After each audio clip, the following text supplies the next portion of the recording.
I'm so glad that I didn't make that call on who exactly was underneath that robe.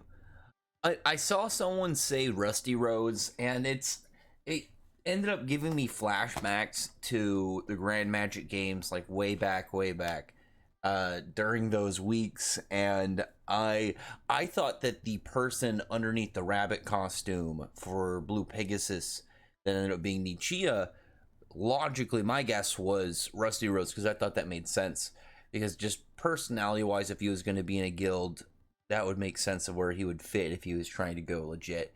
It To be fair though, really like in hindsight, it's like it's kind of hard to think he would have really tried to go legit or like even really would have accepted it. He was in a very fanatically evil guild that I would imagine killed a lot of people, so it makes sense really when you think about it. You would be able to get away with crime sorcery just because they kind of have a different operation, but Merity being there, I'm very curious as to what exactly is going to be the fighting plan with her because out of them, Bird is like the one that I have the least amount of hype, and then it's probably Damon.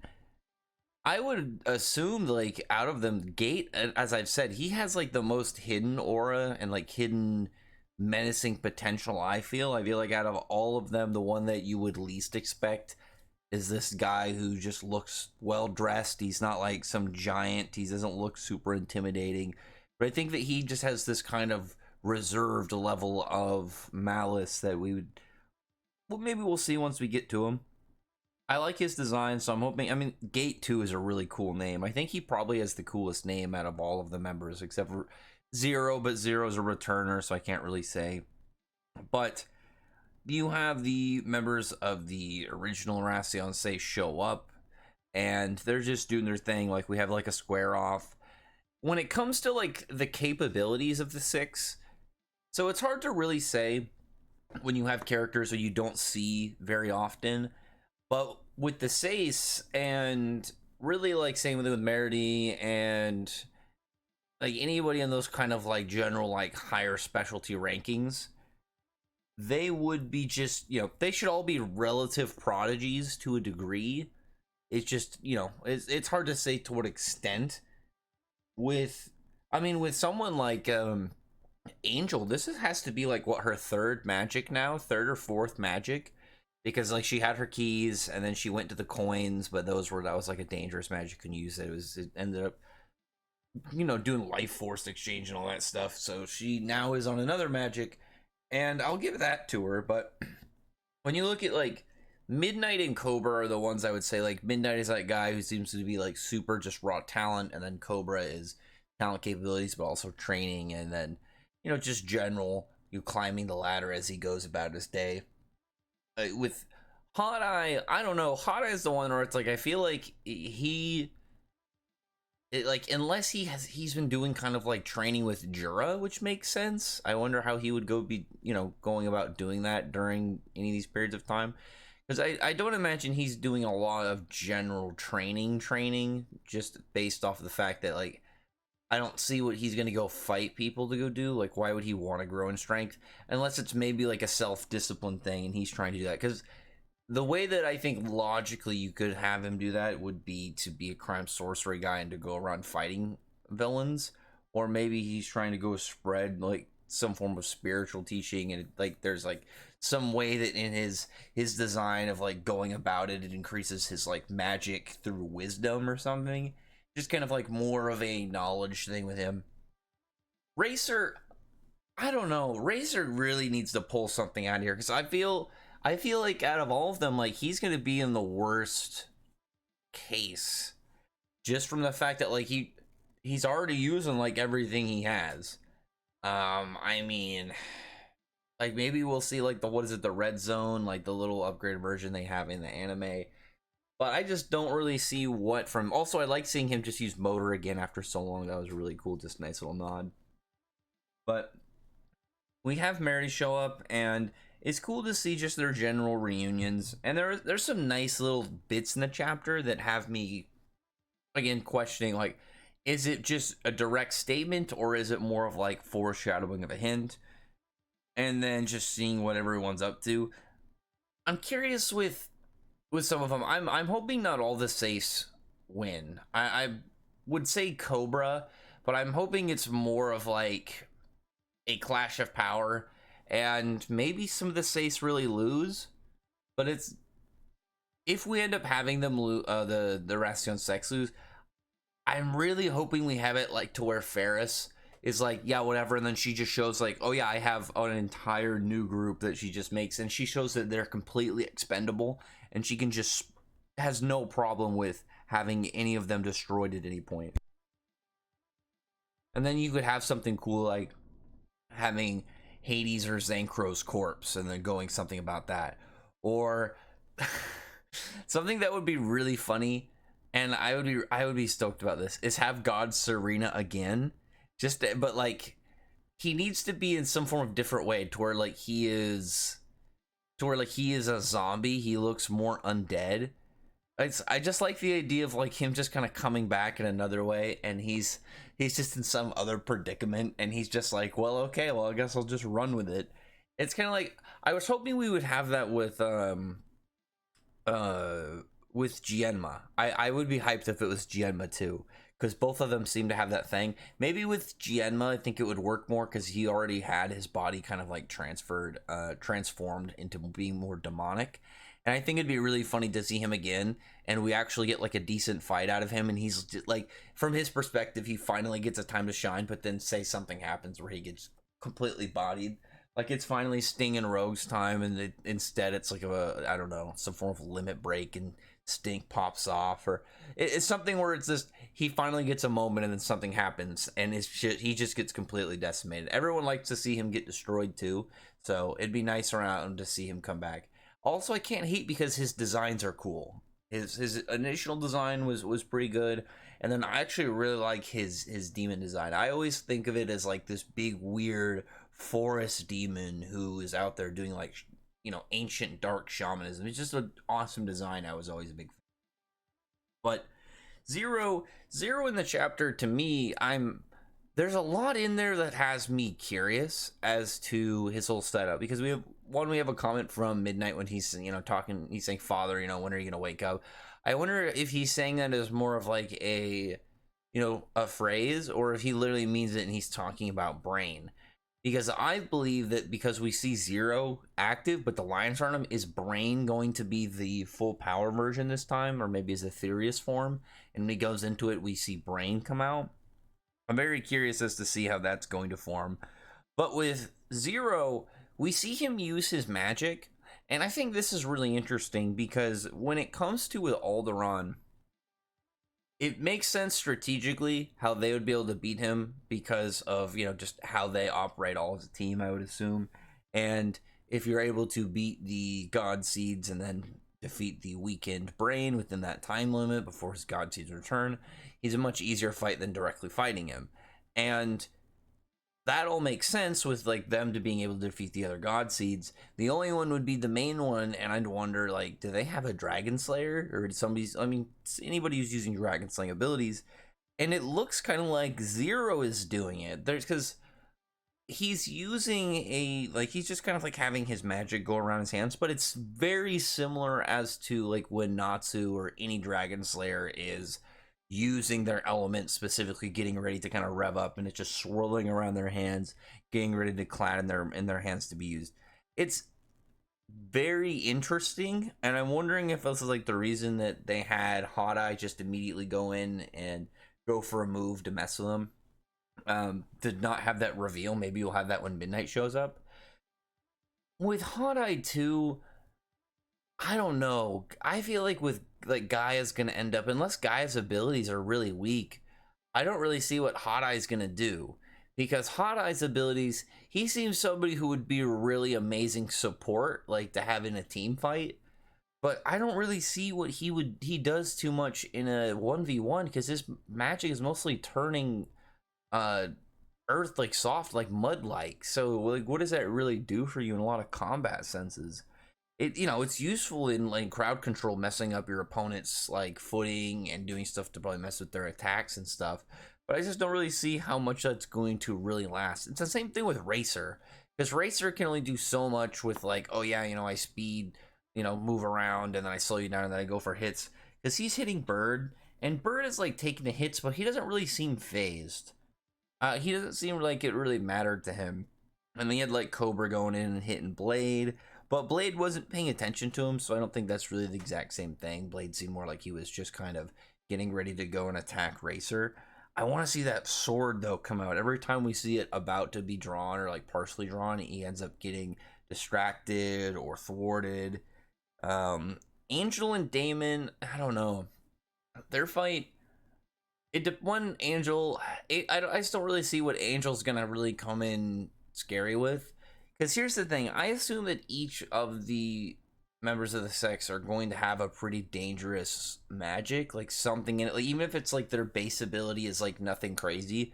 I would imagine it's like, oh, if her ability is just to melt things in some way, shape, or form, it probably would be super versatile, and then she's gonna have at least like one really broken ability to use in it. And I would imagine that's gonna be at the very least case for each of them. So what are they gonna be able to do to get around each of their, what I would assume these guys are going to have some really crazy ace trump card, because most of the time higher level characters have relatively almost always had something up their sleeve within the series. And with the members of the Urasion Seis, so I would assume that there's still trump cards for each of them that they can have.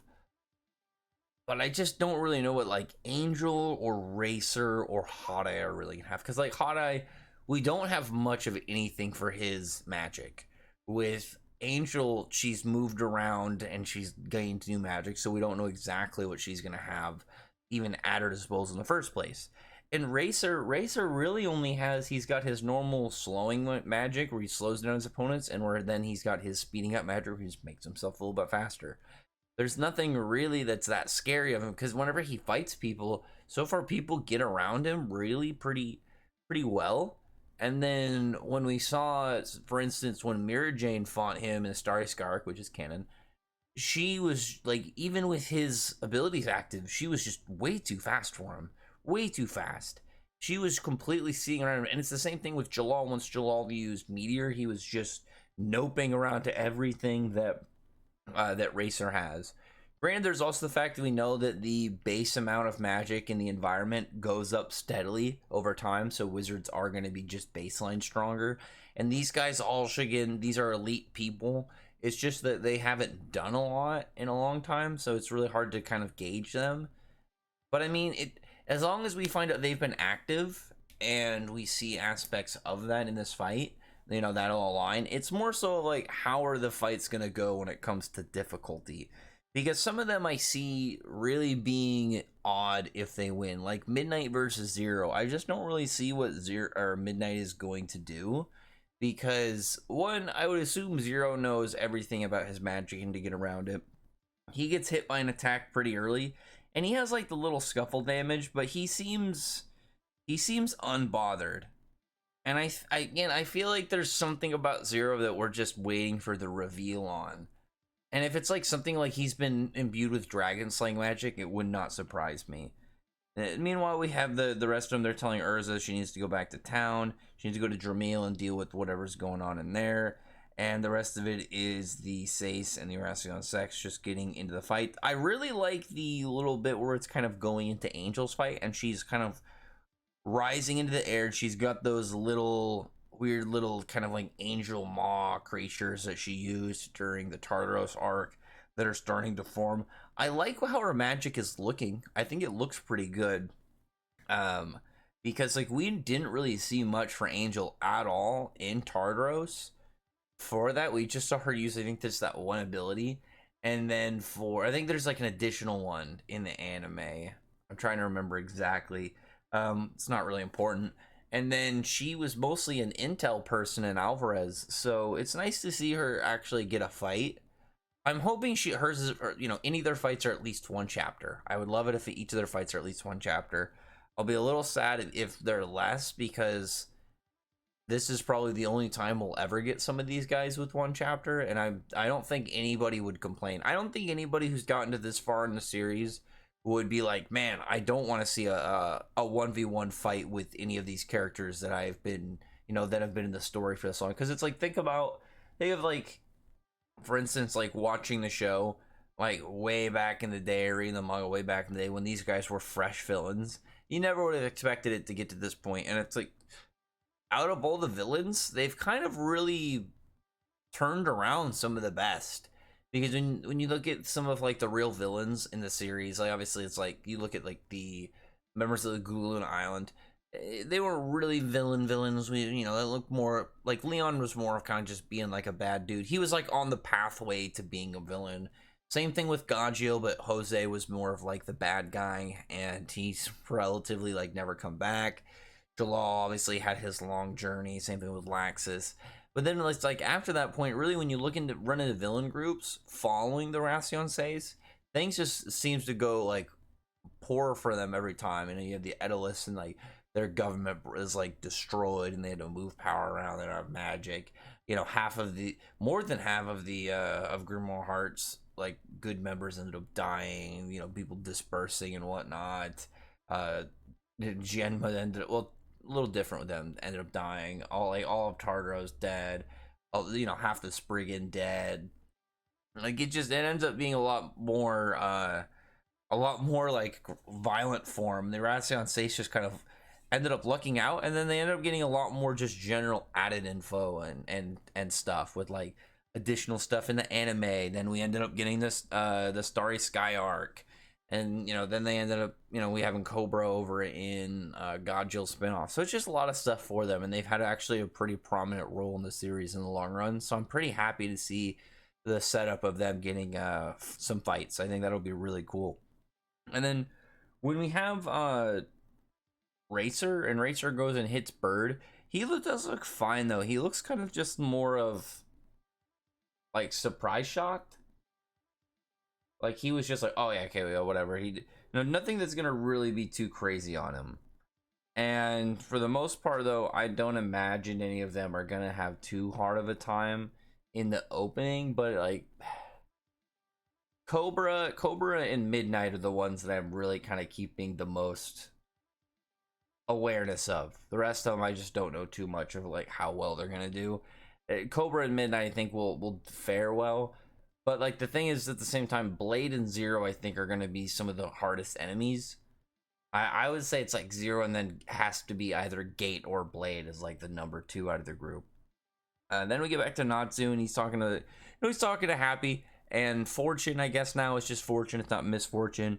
She's talking about one, there's Mike making a joke about him eating her.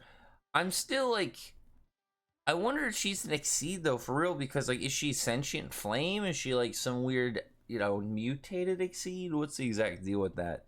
But she ends up telling Natsu to use his nose to find Ignia.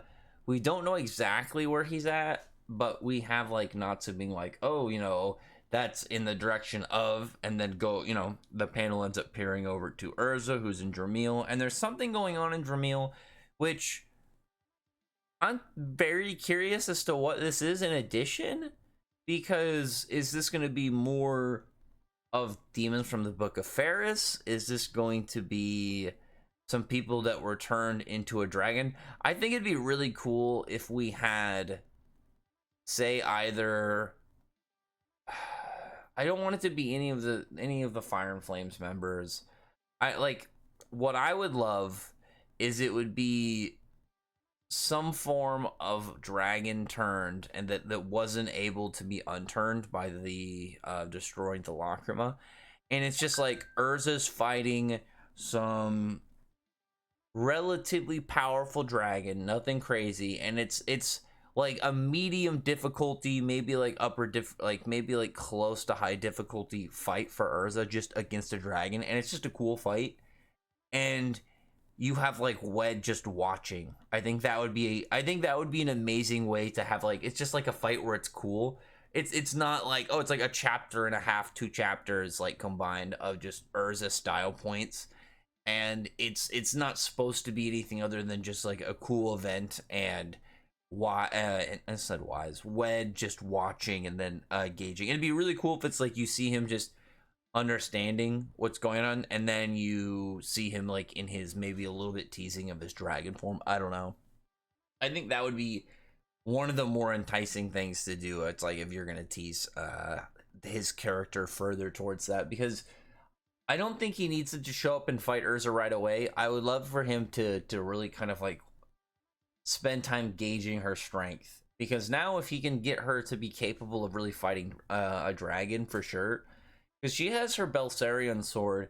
I think obviously like that's, you know, a useful tool, but it's not gonna mean everything if she's not able to deal with like the surprise abilities of dragons, their physical danger, you know, and output, and just the various abilities they can have as dragons. So she needs to just kind of spend, like, I feel like just some time getting her feet wet on that before we end up having Wed and Urza rematch. But it was a solid chapter. It was pretty fast to read.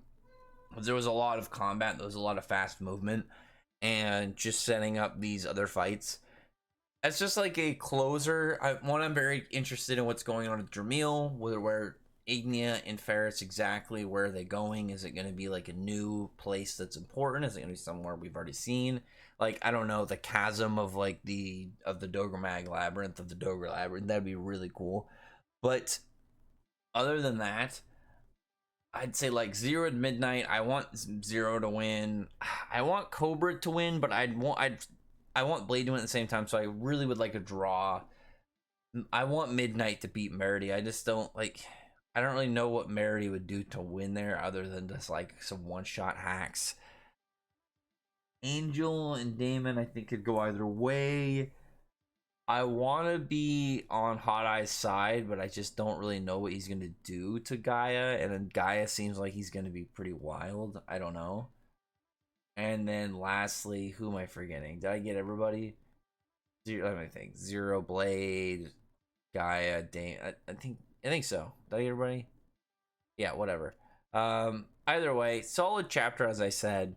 Pretty good. Nothing kind of like too wildly crazy. I think most people, though, the general public, seemed pretty happy with Merity coming back, because I know that she is a very liked character within the series. She just is always putting on good, happy vibes, and I don't think anybody dislikes her in any way.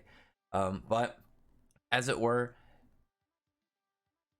all I can say is I really, really am curious as what strange reveal we're gonna get to where it's none of the Sace and none of the Sex going on a Dramil when they've already been here. So it's like, what's going, and on top of that, it's like the Erasion Sace already know what's going on there. They just didn't tell Urza. So it's gonna be something, I would say, intriguing to, I wanna say like some form of a weird story event, because maybe instead of it being like how when Lucy went to Ermina and there were all the people turned to dragons, we have a bunch of people turned into like infected black magic, like half demons or something. So we see what happens if they beat an area, and what happens if the Fire and Flames people maintain an area, and it's like things go bad for the people either way. That would be really cool. But on that, I'll talk to you guys later. We'll see exactly how the next one goes and what the reveal is going to be on that. We've had just like a lot of right now of like, I liked how Lucy's part was like, she ends up seeing Brandish, she's in a good mood, her friend's helping her out, you know, she's having a little bit of a thing with her rival, she ends up getting Aquarius skis. It's a very kind of like Lucy against like some odds, but also more of like juggling the current problem and like trying to maintain stuff with Brandish, where it's like, poor Urza. Urza's like gets there, she immediately runs to the Erasion Sex. Zero just jumps her, and then the Sace show up and they're like, "Hey, yeah, go over there and do that. We'll handle this. You're the only one that can handle that over there." And so like Urza's just like literally just done almost nothing so far, bro. Show up, get attacked, and then people like get some backup that are here to the aid her so she can go further into town and see what's going on there. And then she gets to town and she's shocked by another thing. So it's like Urza's literally just spent the last 2 chapters getting put up to just be confused. She'll I'm hoping in the next chapter, once we figure out what's going on, she'll have her head on her shoulders, kind of like a lot more maintained. Anyway, like I said on that, I'll talk to you guys later.